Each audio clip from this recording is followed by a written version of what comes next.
नमस्कार, yoga my life पर आप सबका स्वागत है। मेरा नाम आचार्य हरीश है। पुनर्जन्म जो है, दूसरा जन्म या जन्म पर जन्म क्यों होता है, पुनर्जन्म क्यों होता है? मैं पिछले जन्म में भी कुछ था। अगर आपने PLR का नाम सुना हो, पास्ट लाइफ रिग्रेशन का नाम सुना हो, हम भी करते हैं पास्ट लाइफ रिग्रेशन, जिसमें व्यक्ति को इतना ज़्यादा रिलैक्स किया जाता है उसका माइंड कि वो अपने पिछले जन्म में चला जाता है रिलैक्स होकर, इतना रिलैक्स किया जाता है। पास्ट लाइफ रिग्रेशन में बड़ी आसानी से पिछले जन्म को देखा जा सकता है। पिछले जन्म में आप क्या थे, यहाँ तक कि जो पिछले जन्म की गिल्ट ली हुई प्रॉब्लम जो इस जन्म में हो रही है, कोई बीमारी तक को भी रिमूव किया जा सकता है। पिछले जन्म की साइंस को अगर समझ लिया जाए और उसको जान लिया जाए तो बड़ी बड़ी बीमारियों को भी दूर किया जा सकता है। ये बड़े कमाल की बात है। पिछला जन्म होता क्यों है, यानी कि ये एक सिस्टम ऐसा है, लेकिन इसको सीधे जो स्पिरिचुअल एंगल है इसका, सीधे तौर पे इस पे कोई खास ग्रंथ नहीं लिखे हुए, सीधे तौर पे किसी धर्म ने इसको बहुत ज़्यादा एक्सप्लेन भी नहीं किया। हाँ, धर्म का जो विषय है अलग अलग धर्मों का, कुछ धर्म मानते भी हैं, कुछ धर्म नहीं भी मानते हैं। लेकिन क्योंकि इतनी ज़्यादा डाइवर्सिफिकेशन है लाइफ के अंदर, तो ऐसा समझा जाता है कि इतनी ज़्यादा अगर डाइवर्सिफिकेशन है तो पिछला जन्म जरूर से जरूर होता होगा। और क्यों होता है पिछला जन्म, और फिर अगले जन्म में हम क्यों जाते हैं? जैसे अभी मेरा ये जन्म में, पिछले जन्म में मैं कुछ था, आप भी पिछले जन्म में कुछ होंगे। पिछले जन्म में आप स्त्री भी हो सकते हैं और पुरुष भी हो सकते हैं, यानी कि जो आज पुरुष है वो स्त्री भी हो सकता है। मैं आज पुरुष हूँ तो हो सकता है पिछले जन्म में मैं स्त्री भी हूँ।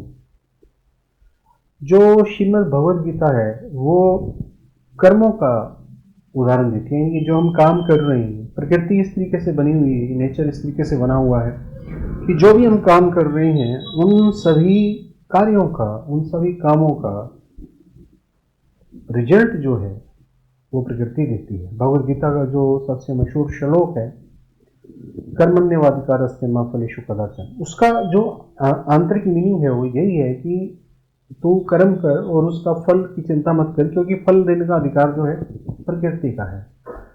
तो ऐसे करते करते बहुत सारे कर्म हम करते हैं, दिन भर में हम बहुत सारे कर्म करते हैं, बहुत सारे कर्म करके हम भूल भी जाते हैं। और वो कर्म जो है, अगर हमारी डेथ हो जाती है किसी कारणवश, तो उस कर्मों का जो रिप्लाई है वो प्रकृति को देना ही देना है, और वो प्रकृति फिर बाउंड करती है। ये प्रकृति ही, भगवद गीता कहती है कि प्रकृति के जो ये 3 गुण हैं ये बाउंड करते हैं। कौन से गुण? सत्वगुण, रजोगुण और तमोगुण बाउंड करते हैं, क्योंकि आपने उनके साथ टाइप किया हुआ है, आपने उनके साथ रस्सियां बांधी हुई हैं एक तरीके की, इसलिए आपका फिर अगला जन्म होगा, फिर मनुष्य रूप में आएंगे। या भगवद गीता ये भी कहती है कि अगला जन्म जो है अच्छा भी हो सकता है, बुरा भी हो सकता है, डिपेंडिंग ऑन कि आपने इस जन्म में कितने अच्छे कर्म किए, कितने अच्छे काम किए।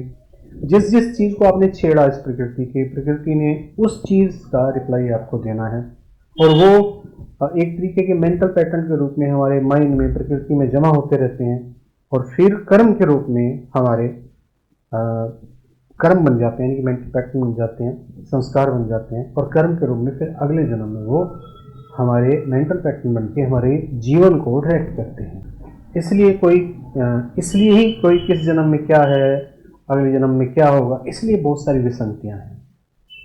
तो कुछ कुछ मैंने टॉपिक को छुआ, कुछ कुछ मैंने अलग बातें भी की, क्योंकि बड़ा विस्तृत विषय है, आसानी से समझ आने वाला नहीं है।